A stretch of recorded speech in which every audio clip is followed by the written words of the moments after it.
Bien, buenas tardes, jóvenes. Estoy enviando la lección que corresponde al día 2 de octubre, continuando con la del- en lo que es la abdominal. Para esto vamos a ver lo que es el esófago abdominal, vamos a ver lo que es el peritoneo y el estómago. El esófago ya lo habíamos descrito cuando hemos visto mediastino, por lo cual estoy haciendo un resumen de todo lo que hemos podido observar y lo poco que podemos decir acerca del esófago abdominal, ¿sí? Sabemos que todo el esófago es un órgano que es parte del tubo digestivo, que se continúa o que continúa y que va a llegar a unirse hacia el estómago. En total tiene una longitud de 25 centímetros y va a estar a partir de lo que es la quinta vértebra cervical hasta la unión del estómago a nivel del cardias, que se encuentra a nivel de la 11ª vértebra torácica. Toda esa longitud que tiene el órgano este nos va a presentar entonces esas dos partes que ya conocemos. Una porción cérvico-torácica que le hemos visto ya en su integridad con mediastino y la otra que es la parte abdominal. Esta parte abdominal es aquella que atraviesa el diafragma y llega a unirse con el estómago a nivel del cardias, ¿no? Es una pequeña partecita que mide aproximadamente 1,5 centímetros de longitud, ¿sí? Sabemos que el esófago simplemente es un tubo de paso del bolo alimenticio que ya ha sido formado en la cavidad oral. Atraviesa todo este órgano y este mismo nos va a presentar los estrechamientos que ya hemos descrito en la región de mediastino, ¿sí? El estrechamiento cervical que está a unos 15 centímetros de longitud desde los incisivos dentales. 15 centímetros, vamos a tener entonces el primer estrechamiento cervical y que corresponde al músculo cricoarítico, ¿sí? Tenemos más abajo el estrechamiento aórtico, ¿sí? Que es el que va a estar más o menos a unos 22,5 centímetros desde los incisivos. Y ya por último tenemos el estrechamiento diafragmático que está a unos 27,5 centímetros de longitud. ¿Para qué estamos dando estos centímetros en los estrechamientos?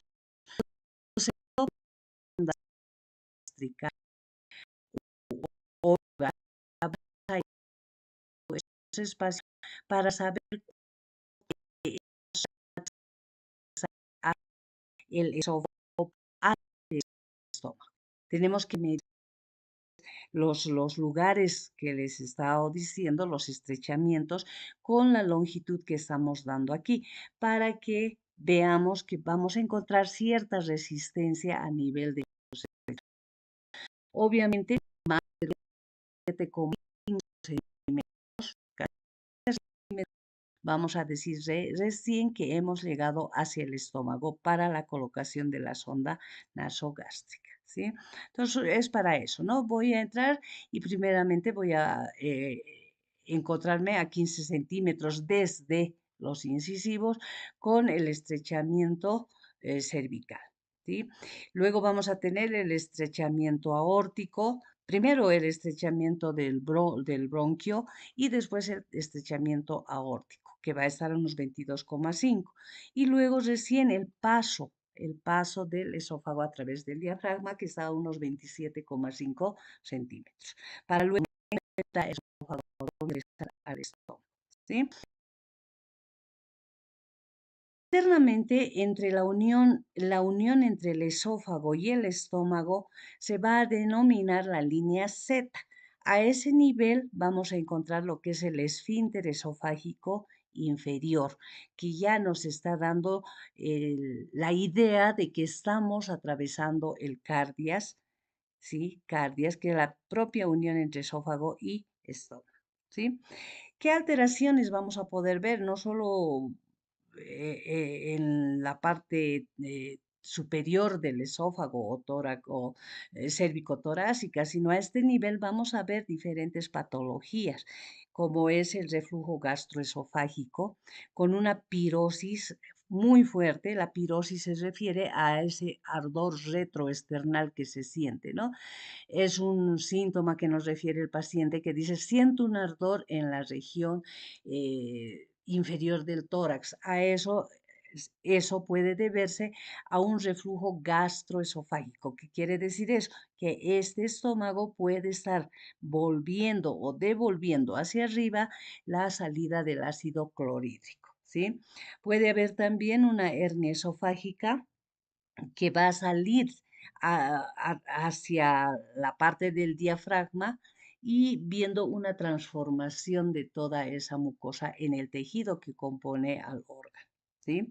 Hay también la transición, todo esto es debido a una transición, una salida, una herniación de la mucosa gástrica hacia el esófago. ¿Sí? Entonces son alteraciones que se presentan a este nivel, que son las más frecuentes que nosotros podemos observar.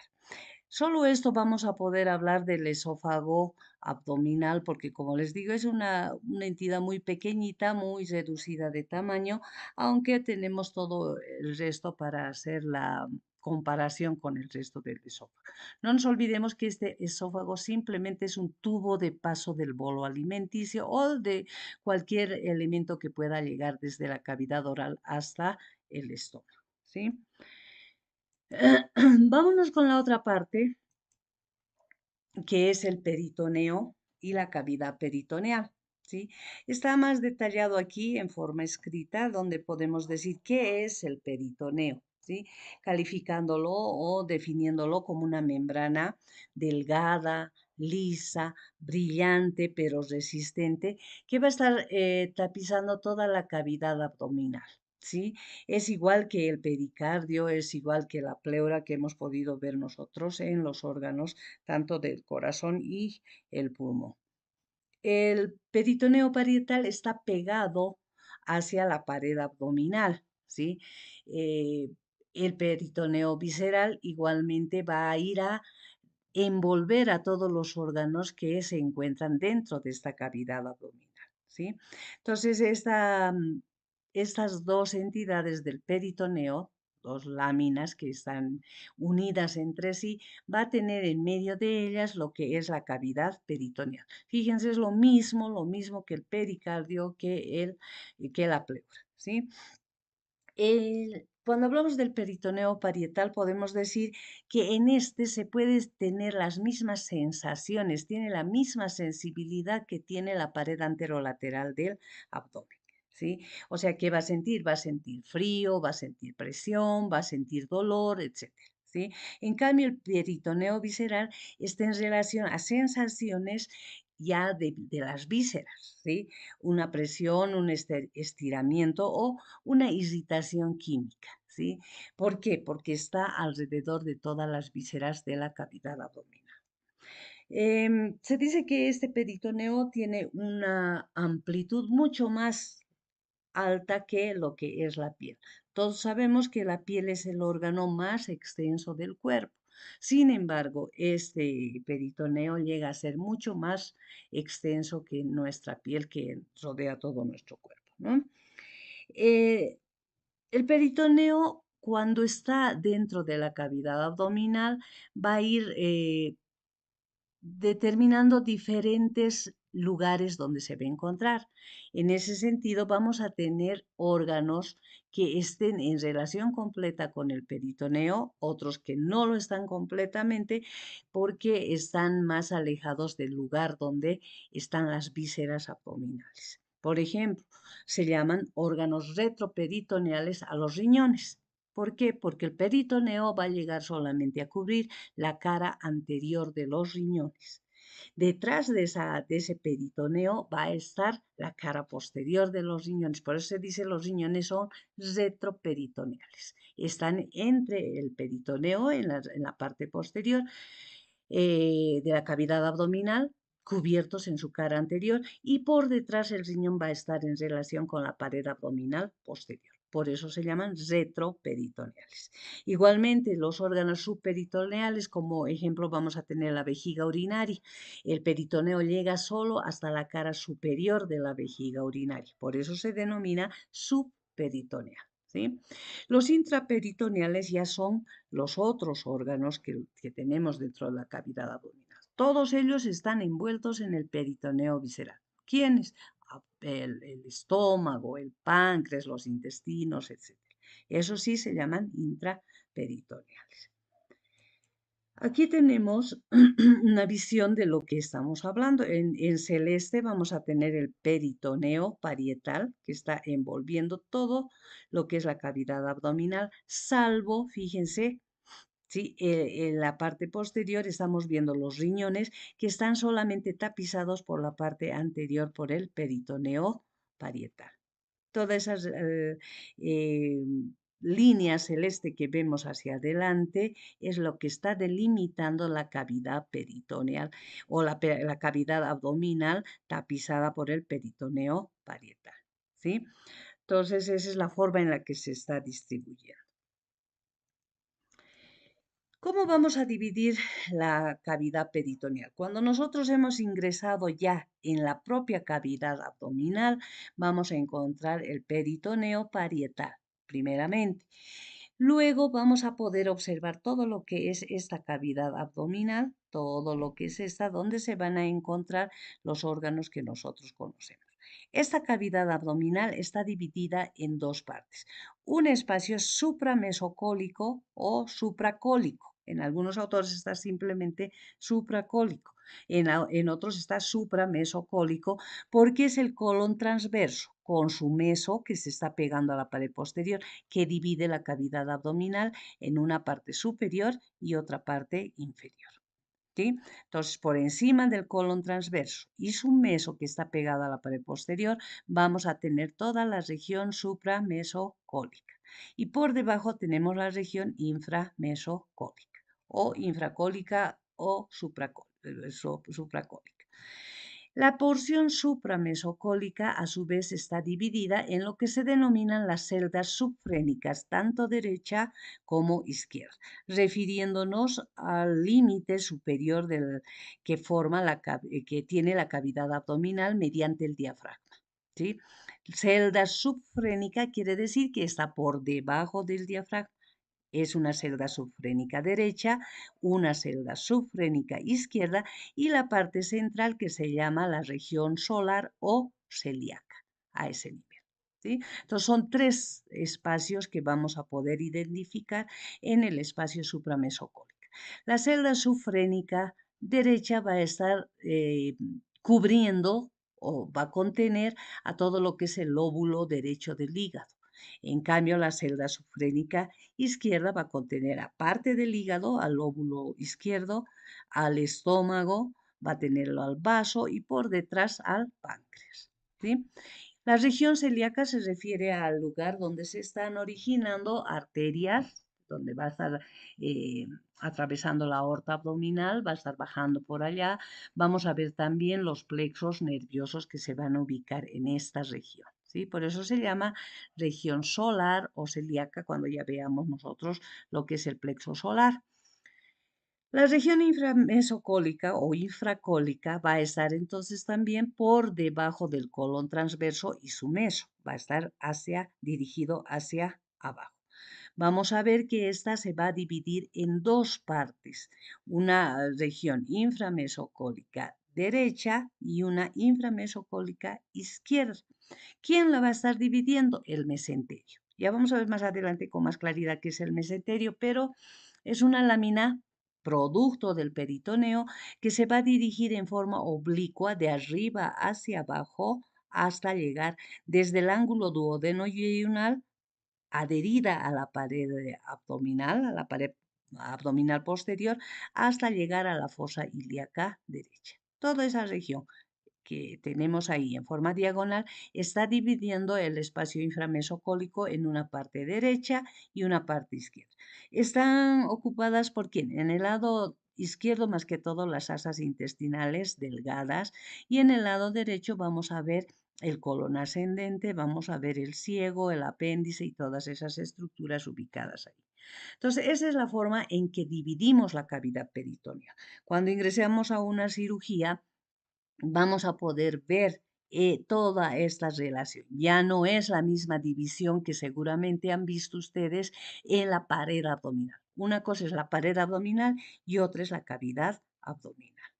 Aquí simplemente estamos viendo en la diapositiva del lado derecho, simplemente es un corte sagital en el que estamos viendo todos los espacios que están conformados dentro de la cavidad abdominal y la cavidad peritoneal, ¿no?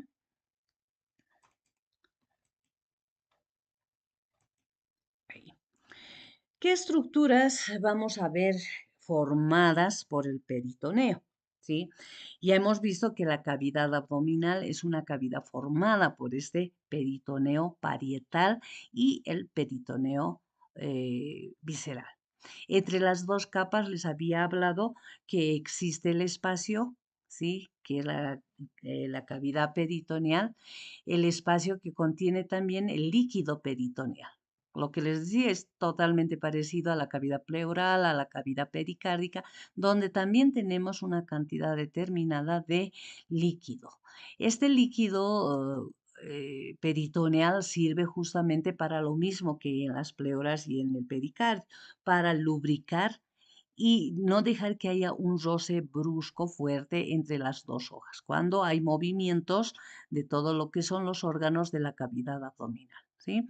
Ese líquido peritoneal tiene que ser mínimo, como lo son en las cavidades pericárdica y pleural, pero puede llegar por diferentes razones o patologías, puede llegar a formar una gran cantidad de líquido dentro de la cavidad peritoneal que va a traer problemas ya con consecuencias si es que no se lo drena en su tiempo necesario, ¿no?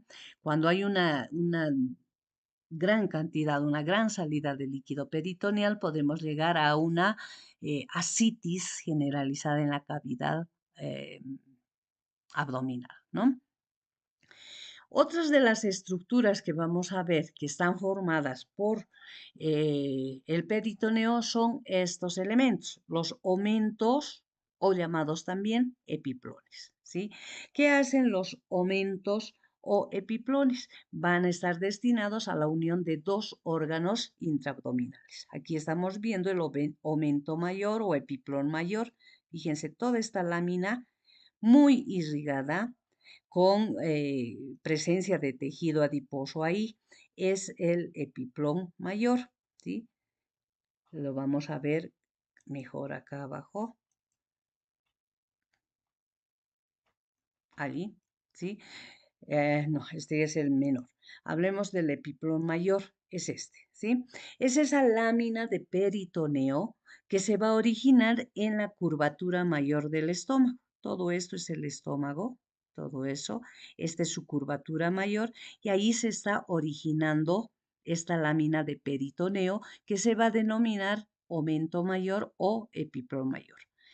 Esta lámina o esta membrana va a descender por delante de todos los órganos, más que todo de las asas intestinales, va a descender en diferente longitud, según el individuo tenga mayor cantidad de tejido adiposo a este nivel. Vemos a personas que tienen bastante abdomen abultado, entonces este piplón puede incluso llegar hasta el borde superior del pubis, ¿sí? De allí, estas dos hojas vuelven a ascender para irse a insertar en el colon transverso, ¿sí? Entonces, el epiplón mayor u aumento mayor está viniendo desde la curvatura mayor del estómago, desciende, vuelve a subir para insertarse en lo que es el colon transverso. ¿Sí? Esa es la posición, parecería ser un delantal, ¿no? Que está colgando ahí.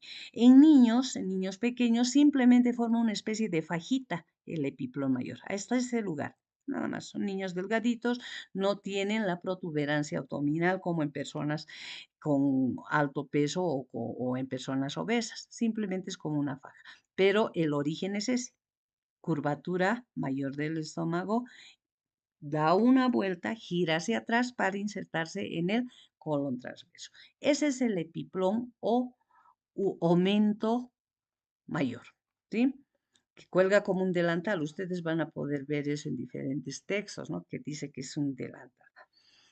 Otro elemento, otra estructura formada por el peritoneo es el epiplón menor. Perdón. Este epiplón menor es igual a esa lámina de peritoneo que se va a encontrar adherida a la curvatura menor del estómago. Este lugar. Esa es la curvatura menor del estómago. Va a originarse ahí el epiplón menor. Se va a dirigir lateralmente a la derecha y hacia el hígado, ¿sí?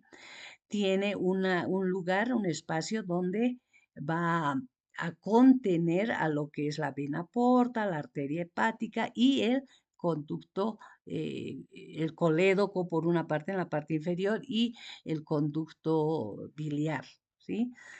Este epiplón menor va a tener una pars densa y una pars delgada, o sea, va a tener una parte delgada y una parte gruesa, para que entendamos mejor, ¿sí? Además, este epiplón menor va a estar formando lo que se denomina el vestíbulo de la trascavidad de los epiplones, que ya lo vamos a ver, ¿sí?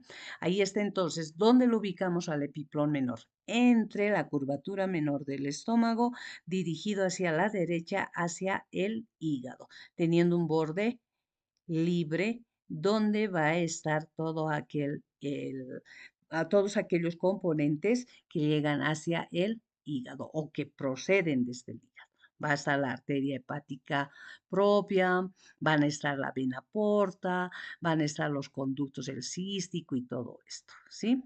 Toda esa región entonces va a ser el epiplón menor. Su diferencia que tiene una parte que es más densa, más condensada, y la otra que es más flácida o más delgada, ¿sí? Hacia abajo, fíjense en la curvatura mayor, nuevamente estamos viendo el epiplón mayor, ¿sí? A eso llamamos epiplones, entonces, aquellas láminas dependientes del peritoneo que están uniendo dos órganos dentro de la cavidad abdominal. Meso. Vamos a tener otra estructura que se denomina meso, ¿sí? ¿Qué quiere decir el meso o qué es el meso? Es la unión de una parte del tubo digestivo a la pared abdominal. O sea, es la lámina aquella dependiente del peritoneo que une una parte de cualquiera de las partes del tubo digestivo hacia la pared abdominal. A eso llamamos meso. Hemos hablado del mesocolon, como está aquí, el mesocolon transverso, hay el mesocolon ascendente, el mesocolon descendente, el mesocolon sigmoideo, ¿sí? O sea, es esta parte amarilla que estamos viendo es el peritoneo que está uniendo parte del tubo digestivo, que es todo el intestino grueso, hacia la pared abdominal. Uno de los mesos importantes que están uniendo los intestinos es el mesenterio, que ya habíamos hablado hace rato, que es el que va a dividir la región inframesocólica en dos partes, derecha e izquierda. Este dibujo en laminar en color verde viene a constituirse en el mesenterio, que lo vamos a estudiar con detalle cuando estemos realizando la práctica de intestino delgado. ¿Sí? Todo esto. Ya les decía, este mesenterio se va a originar a nivel del ángulo duodeno y iyunal y va a cruzar en forma diagonal de arriba a abajo y de izquierda a derecha, va a cruzar toda la región dividiendo la región o la cavidad abdominal en una parte derecha y una parte izquierda. Este mesenterio une todas las asas intestinales delgadas hacia la pared abdominal. Vamos a ver sus características, que en la parte superior es delgado, o sea, estrecho, uniendo las asas estrechamente con la pared, igual que en la inferior, pero luego va aumentando de longitud y de amplitud, ¿no? Entonces, ese es la otra estructura. Otra estructura del peritoneo vienen a ser los ligamentos, ¿sí? ¿Qué son los ligamentos? Es la unión de dos órganos, ¿sí? O con la pared abdominal o dos órganos entre sí. ¿Sí? Son ligamentos que están uniendo dos cosas dentro de la cavidad abdominal. Por ejemplo, vamos a tener aquí en el hígado el ligamento falciforme. Lo vamos a conocer, está en la cara convexa o superior del hígado, uniéndolo hacia el diafragma. El ligamento falciforme va a estar constituido por dos láminas y va a unir con lo que es el diafragma. ¿Sí? El ligamento falciforme. Tenemos el ligamento redondo que se va a encontrar uniendo a la parte anterior del hígado con la pared abdominal anterior. ¿Sí? Fíjense ustedes, en el lado derecho vamos a tener ligamentos como son el gastroesplénico, que está uniendo el estómago con el vaso. ¿Sí? El gastrocólico, que va a estar uniendo el estómago con el colon. ¿Sí? El gastrofrénico, que está uniendo el estómago con el diafragma. Entonces son ligamentos que unen una parte de los órganos abdominales y otra puede ser con la pared abdominal o con otros órganos, como estamos viendo aquí. Esas serían entonces las estructuras que están formadas por el peritoneo. Otras estructuras formadas por el peritoneo son los pliegues peritoneales. ¿Sí? Estos pliegues peritoneales generalmente son pliegues que están formándose por la elevación del peritoneo sobre vasos, paquetes vasculonerviosos. Ahí está, paquetes está mal escrito. Pero bueno, son elevaciones del peritoneo alrededor de esto. Por ejemplo, vamos a tener la hoz de la arteria gástrica izquierda o de la coronaria estomáquica. A este nivel, esta es la arteria gástrica izquierda y al salir de su rama matriz va a elevar el peritoneo alrededor de ella. A eso llamamos la hoz de la coronaria estomáquica.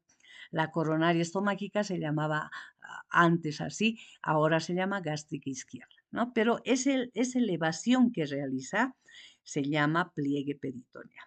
Igualmente aquí, donde está la arteria hepática también es elevada o eleva, mejor dicho, un pliegue peritoneal formando el os de la arteria hepática. ¿Sí? Entonces son elevaciones del peritoneo, a eso llamamos pliegue peritoneal. ¿Pero quién las eleva? Paquete vasculonervioso o paquete vascular.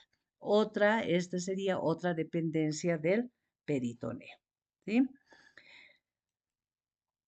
Bien, hasta el momento hemos visto todo aquello pequeño que está formado por, bueno, ni tan pequeño el aumento mayor, que está formado por el peritoneo. Algo interesante que vamos a ver en la cavidad abdominal que tenemos que conocer es la bolsa omental o la llamada también transcavidad de los epiplones. Es un espacio que tiene una apertura derecha, que es el hiato de Winslow, pero que en el resto de su estructura está envuelta por peritoneo. ¿Sí? Es un espacio que se encuentra detrás del estómago, ¿sí? Como pared anterior, y hacia atrás como pared posterior va a tener el páncreas, va a tener hacia el extremo izquierdo, va a estar en relación con el vaso, ¿sí? Y en la parte derecha va a estar en relación con lo que es el vestíbulo de la transcavidad de los epiplones, ¿sí? Esta transcavidad de los epiplones surge de la torsión que también lleva a cabo todo lo que es el intestino. Ustedes en embriología han podido ver que hay una torsión en la conformación final de lo que es la cavidad abdominal. Hay una torsión de toda la parte intestinal. Por lo tanto, es una invaginación del peritoneo que se forma detrás del estómago. A eso llamamos bolsa omental o transcavidad de los epiplones.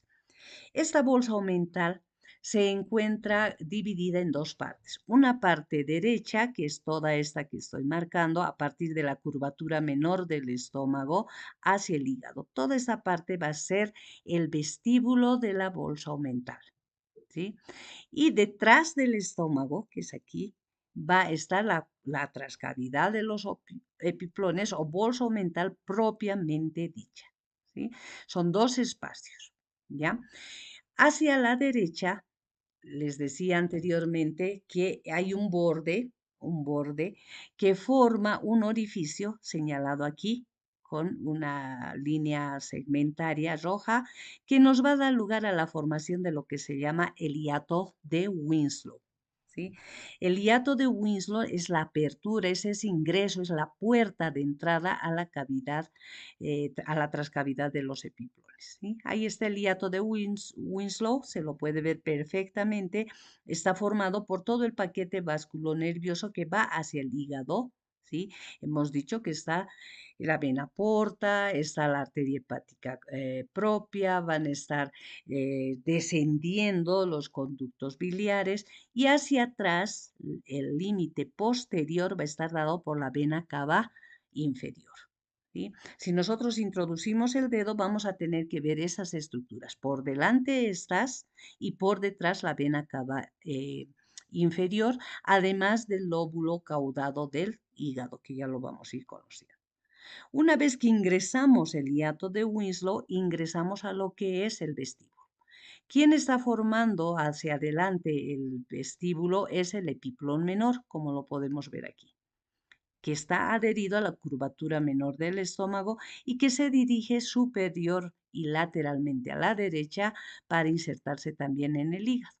Va a estar en el fondo, va a estar la vena cava inferior también, va a estar el lóbulo caudado del hígado, pero tapizado por parte de ese peritoneo que se ha invaginado, que ha entrado hacia la izquierda. ¿Sí? Ese es el vestíbulo. En la unión entre la curvatura menor del estómago y la pared abdominal posterior va a haber otro ingreso, ¿sí? Otro ingreso hacia la transcavidad propiamente dicha, que está aquí. Entonces, este ingreso está limitado por la elevación de las que les hablaba, ese pliegue peritoneal que forman la arteria gástrica izquierda hacia arriba y la arteria hepática común hacia abajo. O sea, dejo otro orificio parecido a este. Hacia arriba, la arteria gástrica izquierda que va a venir aquí y hacia abajo la arteria hepática común que está viniendo a este lado. O sea, deja otro orificio. Ese orificio ya nos comunica con lo que es la transcavidad de los epiplones propiamente dicha. ¿Sí? En la figura de este lado estamos viendo ya la transcavidad de los epiplones. Fíjense, ya hemos pasado. Aquí está la curvatura menor y desde la curvatura menor hasta la curvatura mayor va a estar la transcavidad de los epiplones, mucho más grande que este vestíbulo. ¿Sí? Esa transcavidad tiene por delante, su pared anterior va a ser la cara posterior del estómago, tapizada por peritoneo, cuidado. Por detrás también tapizando esta pared posterior, vamos a tener al páncreas, ¿sí? Vamos a tener aparte de recorrido de las arterias de la hepática común, vamos a tener la pared abdominal posterior, pero tapizada por peritoneo.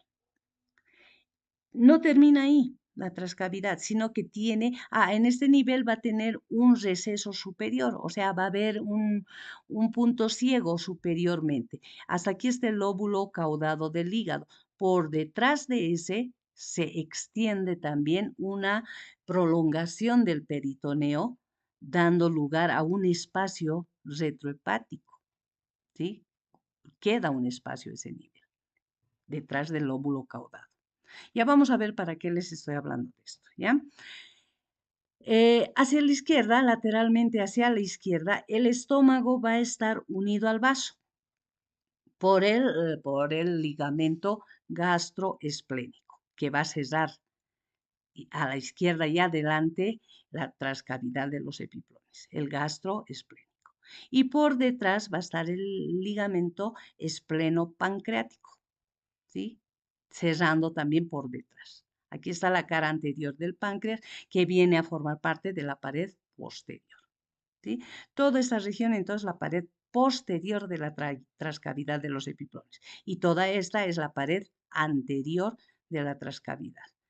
Como les digo, no hay un corte total que se cierra ahí, sino que se prolonga hacia la izquierda por medio de los ligamentos gastroesplénico y espleno-pancreático. ¿Sí? Hay una prolongación. Aquí les decía, hay un receso detrás del lóbulo caudado del hígado. ¿Sí? ¿Para qué nos está sirviendo saber y conocer toda esta bolsa aumental o trascavidad de los epiplones? Es una bolsa que normalmente tiene que estar cerrada, ¿sí? No tiene que haber un orificio donde ingrese nada, pero cuando hay procesos patológicos que han producido una gran cantidad de líquido dentro de la cavidad abdominal, lo que decíamos, una ascitis, o que esa ascitis ha llegado a hacerse pus, a infectarse, o un trauma abdominal que ha dado una hemorragia, al tener al paciente nosotros en decúbito dorsal, esa hemorragia o esa presencia de líquido que tenemos en la cavidad abdominal va a ingresar a toda esta región. ¿Por dónde va a ingresar? Por el hiato de Winslow. Ingresa por ahí y se dirige primero al vestíbulo para luego llegar hasta la trascavidad de los epiplones propiamente dicha. Si es en abundante cantidad la presencia de líquido, de la hemorragia o de pus, va a llegar a ascender hacia detrás del lóbulo caudado del hígado. Puede tomar hasta eso. Entonces, ¿qué van a hacer? En una peritonitis, que es una inflamación, y luego una infección del peritoneo, que se ha formado pus con una hemorragia y también hay secreción del líquido peritoneal. Entonces, se va a acumular en esta región. Entran a cirugía los cirujanos y tienen que ingresar por acá, por el hiato de Winslow, con una sonda para absorber todo lo que haya ingresado en esta, primero en el vestíbulo y luego en la trascavidad de los epiplones. Tienen que limpiar, tienen que lavar. Entonces, ojo con no olvidarse la región o el receso que se ha formado por detrás del lóbulo caudado del hígado. Para eso nos sirve conocer esta trascavidad, ¿sí? Tanto su vestíbulo, su ingreso entre vestíbulo y trascavidad propiamente dicha, y su ingreso lateral derecho, que es el hiato de Winslow. Todo eso ingresa el cirujano aspirando con una sonda y sacando y lavando toda esta región. ¿Sí? Para eso nos sirve esto. Fíjense el gran problema que se nos ha formado por la rotación de todos los intestinos. Hay que repasar para ver límites y quiénes lo forman, quiénes además prolongan a la izquierda, quiénes prolongan hacia arriba, etcétera, quiénes forman el hiato de Winslow por delante, por detrás, para que nosotros podamos saber bien la ubicación de la trascavidad de los epiplones. Si nosotros viéramos un cadáver con una disección muy muy reciente, no se lo ve al hiato de Winslow así, redondo, se lo ve plegado, ¿sí? Pero se lo puede ubicar siguiendo lo que es la parte más lateral del epiplón menor.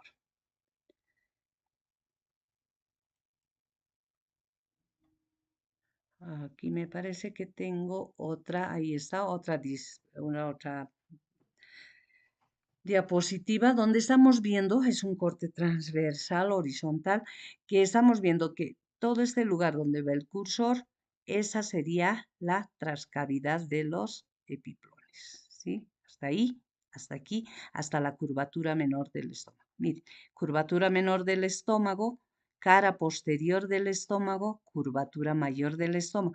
Todo esto es la trascavidad de los epiplones. Pared anterior.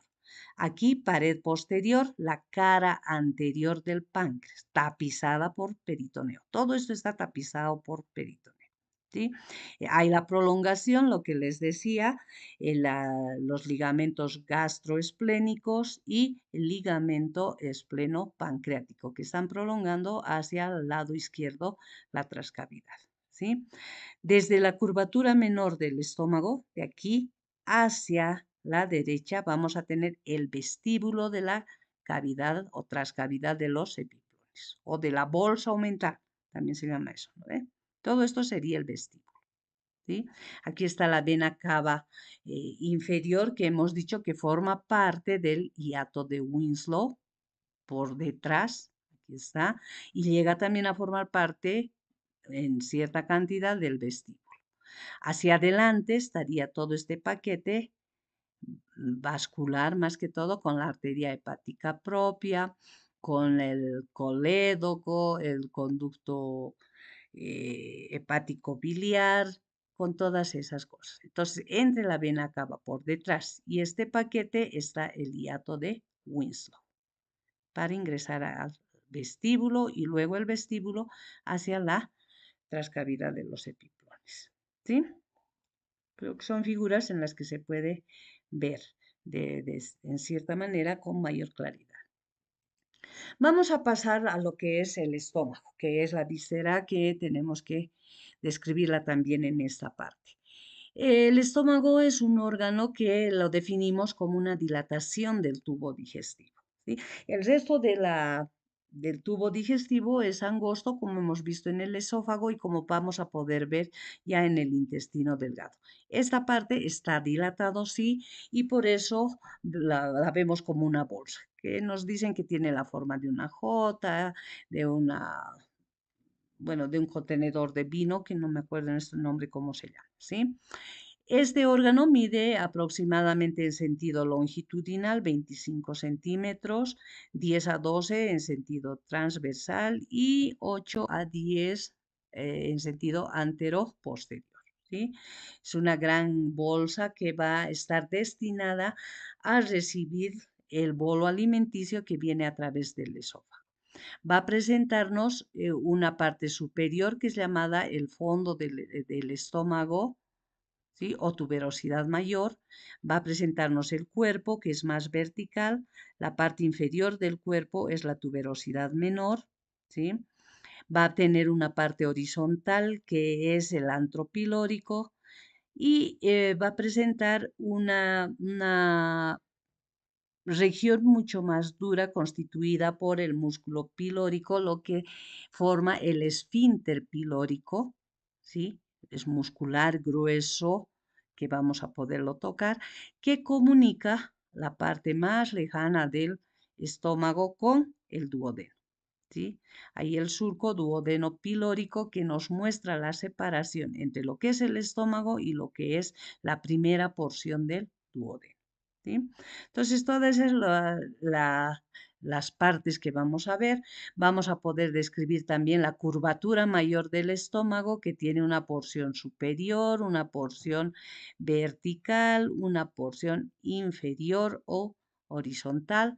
Vamos a ver la curvatura menor que está a este otro nivel, todo esto. Vamos a poder ver el cardias, que es la unión entre el esófago y el estómago. Está determinada por una presencia de una pequeña válvula longitudinal, casi vertical, que está dando paso al bolo alimenticio cuando llega al estómago. Como les decía, hacia abajo el antro pilórico simplemente es una especie de pasillo que viene desde el estómago hasta desembocar pasando por el esfínter pilórico y pasar hacia lo que es el duodeno en su primera porción, ¿sí? El estómago, entonces, en su estructura está constituido, yendo desde la superficie a la profundidad, vamos a ver la serosa que lo reviste, ¿sí? Toda la capa serosa. Vamos a tener las capas musculares, que en este caso son tres. En el esófago tenemos dos capas musculares, una longitudinal, que es la externa, y una circular. En cambio, en el estómago vamos a tener tres capas musculares. Una superficial, que va a ser longitudinal, fibras longitudinales, una media, que son fibras circulares, y una capa interna, que son fibras oblicuas. ¿Para qué? ¿Para qué tiene tantas capas musculares? Justamente para distenderse, ¿no? Cuando nos alimentamos, cuando tenemos la presencia de una gran cantidad del bolo alimenticio que se transforma aquí en quimo, vamos a ver una distensión del estómago, ¿sí?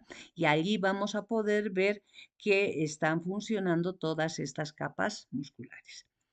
Por dentro vamos a tener la submucosa y, por último, la mucosa del estómago. Esta mucosa y submucosa están constituyendo glándulas que producen moco. Hay glándulas que producen hormonas como la gastrina, ¿sí? Que está más que todo alojada a nivel del antro. Vamos a ver también glándulas que van a secretar el ácido clorhídrico para que combinándose vaya a dar lugar a la formación del jugo gástrico, que va a actuar sobre los alimentos que hemos introducido, ¿no? Transformándolo en quimo. Este quimo es eliminado poco a poco desde el estómago hacia la primera porción del duodeno, su segunda porción, etcétera, ¿sí?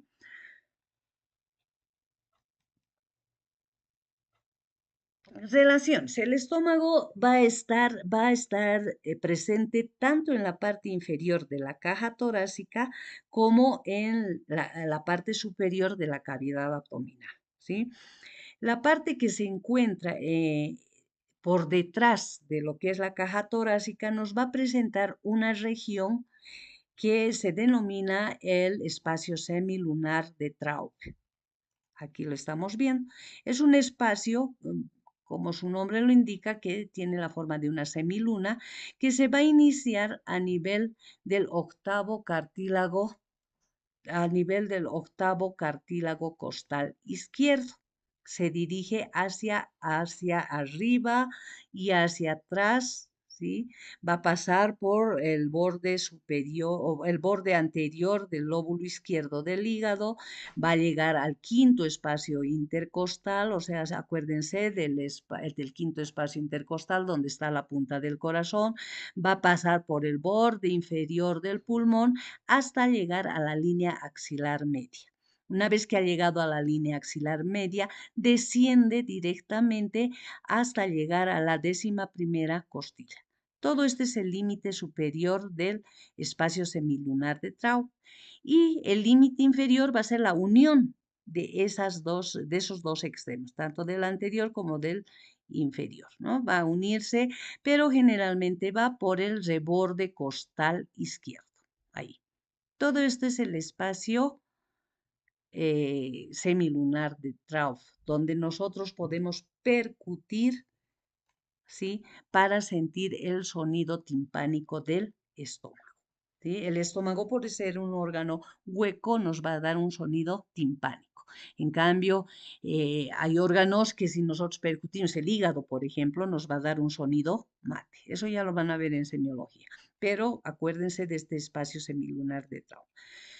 Cuando ya estamos hacia abajo, en la parte superior de la cavidad abdominal, vamos a poder encontrar el llamado triángulo de la V. Aquí está. Se encuentra situado en la parte central de la cavidad abdominal y que va a tomar más que todo la porción más inferior y lateral derecha del estómago. ¿Sí? Este triángulo de la V también va a empezar, la podemos diseñar con una línea imaginaria a partir del 9º cartílago costal derecho. ¿Sí?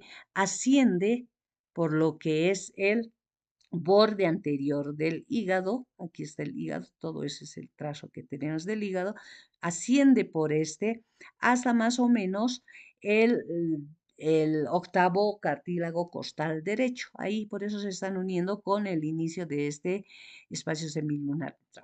Asciende todo eso, ¿sí? Desciende, va a descender también por el arco costal, ahí, ¿sí? Y vamos a unir imaginariamente con una línea que va desde el 9º cartílago costal hasta el octavo 9º cartílago costal izquierdo. Unimos. Y simplemente eso nos da esta conformación triangular que se denomina también el triángulo de la B. Este lugar es el espacio en el que el estómago está en contacto directo con la pared abdominal, el triángulo de la B. ¿Sí? ¿Cómo está irrigado el estómago?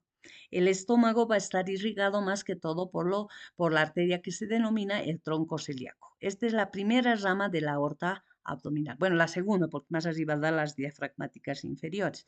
Este es uno de los vasos más gruesos que vamos a poder encontrar a nivel de la aorta y este nos va a originar a la arteria gástrica izquierda, antes denominada coronaria estomáquica. ¿Se acuerdan? Es la parte superior que con el repliegue o pliegue peritoneal forma el ingreso hacia la transcavidad de los epiplones, ¿sí? Esta gástrica izquierda va a llegar hasta la curvatura menor del estómago y va a dar diferentes ramas para irse a unir posteriormente con la arteria gástrica derecha que viene de la arteria hepática común. Allí está saliendo de la hepática común, esta viene también del tronco celíaco y se unen en la curvatura menor del estómago para irrigar ese lugar, ¿sí? Igualmente, en la curvatura mayor del estómago vamos a encontrar dos arterias, la gastroomental izquierda, ¿sí? Que viene de la arteria esplénica, gastroomental izquierda, y la gastroomental derecha, que viene de la arteria gastroduodenal, que es una rama en la que está continuándose con la arteria hepática propia. ¿Sí?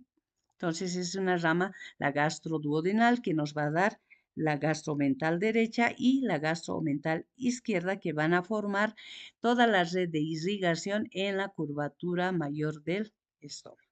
Además, la rama esplénica es aquella que está irrigando al páncreas, ¿no? Esta arteria esplénica va a dar ramas cortas que van a ayudar a la irrigación de todo lo que es el estómago. Entonces, toda esta vendría a ser la irrigación de lo que es este órgano, el estómago, ¿ya? La inervación está determinada por los nervios vagos que traen las fibras parasimpáticas y va a estar también unida a las fibras simpáticas que vienen del simpático abdominal.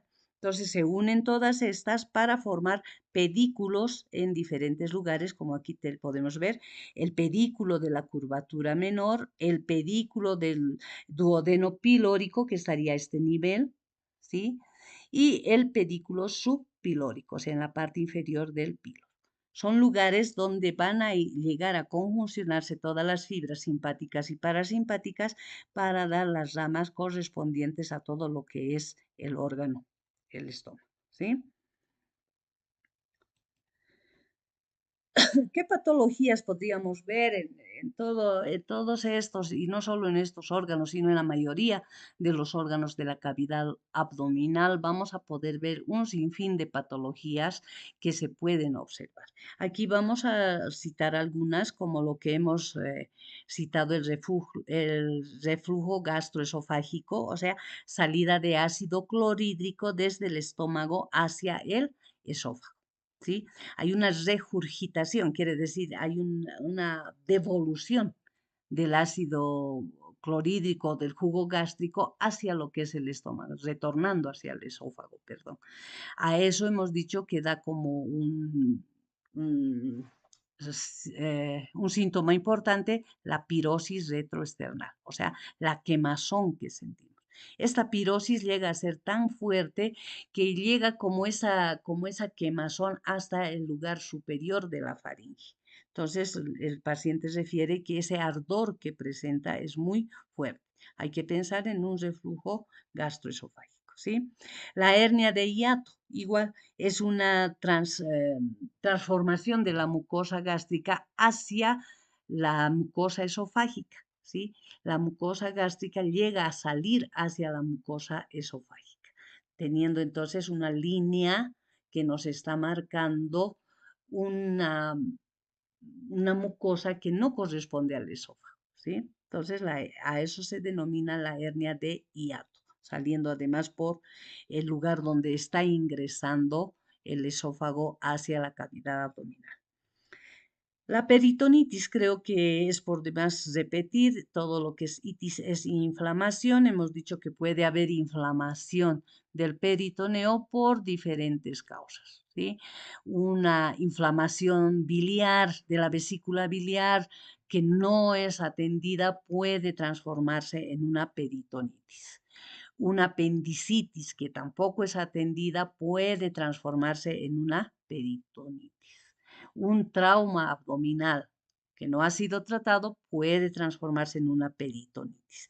Y esa peritonitis, esa inflamación primero puede desencadenar una asitis, ¿sí? Una asitis que es la presencia, ya les decía, de líquido por demás, producción por demás de líquido peritoneal, que luego se puede convertir en pus, que se puede o puede estar conteniendo también sangre, ¿sí? Tenemos la diálisis peritoneal. Hemos visto que el peritoneo es una membrana muy amplia, más que todo a nivel de del- de la región de la cavidad abdominal, a nivel mm, de todo lo que está cubriendo, de todas las vísceras, etcétera. Es muy amplia y por lo tanto tiene una gran irrigación, una gran cantidad de capilares, aunque también tiene tejido adiposo, como habíamos visto en alguna de las diapositivas, ¿no? Entonces, se realiza la diálisis peritoneal cuando hay una insuficiencia renal, ¿sí? Se introduce por un lado de la cavidad abdominal, se introduce líquido preparado para limpiar toda esa acumulación de líquido que no está siendo expulsado por el riñón. Entonces se hace la expulsión, el lavado, podríamos decir así, entre comillas, de todo ese líquido que contiene sustancias nocivas. Está ingresando por un lado líquido preparado, aséptico y todo eso para sacar ese otro líquido por medio de una sonda en el otro lado de la pared abdominal. A eso le denominamos la diálisis peritoneal. Por un lado ingresa líquido que va a ayudar a eliminar todas las toxinas del otro líquido que está circulando en la sangre. Y por el otro lado va a sacar ese líquido mediante sondas, ¿no? Esta diálisis peritoneal es algo mucho más molesta que que los pacientes no resisten mucho. Entonces, por eso se acude ya a las máquinas de diálisis, ¿no? Que son mucho más efectivas y mucho más rápidas. Las úlceras gástricas son producto de irritación constante de la mucosa gástrica. Esa irritación constante da lugar a que bajen las defensas en esa región, da lugar a que se produzca mucho ácido clorhídrico, mucho jugo gástrico que va a irritarlas mucho más, ¿sí? Esa disminución de la defensa de la mucosa gástrica hace también que a ese nivel se sitúe el Helicobacter pylori, ¿sí? Que es una bacteria que se encuentra ahí y que va a ir a lesionar mucho más la mucosa gástrica, ¿sí? Por eso decimos gastritis por Helicobacter pylori, ¿no? Se hace tratamientos con antibacterianos, con antibióticos, que puede llegar a mejorar la presencia de estas úlceras. Eh, en otros casos, personas con demasiado estrés, simplemente el estrés da lugar a una gran producción del jugo gástrico, por lo tanto del ácido clorhídrico, que igual va a ir debilitando toda esa región de la mucosa, incluso a llegar a perforaciones, ¿no? Las úlceras gástricas generalmente se ubican a nivel del antro pilórico y pueden también ubicarse en la parte inicial del duodeno. Muchas veces estas úlceras gástricas se perforan y producen una gran hemorragia que, como ustedes ya se imaginan, va a salir hacia la trascavidad de los epiplones, ¿sí? Entonces, hay pacientes que llegan a morir por hemorragias intensas de estas úlceras, ¿no? Y por último, el carcinoma gástrico que estamos viendo en la figura, estas células amarillentas que estamos viendo son células cancerígenas que se han producido ya dentro del estómago y que, bueno, tiene diferentes etiologías, como ya lo van a ver ustedes cuando estudien la misma patología, ¿no? Se puede extender, ya saben ustedes, las metástasis pueden llevar gracias a las corrientes sanguíneas. Bueno, creo que eso es. Bueno, eso es todo para describir los órganos que hemos visto en esta región de la cavidad abdominal. Ojalá que toda la grabación haya salido muy bien y agradecerles su atención.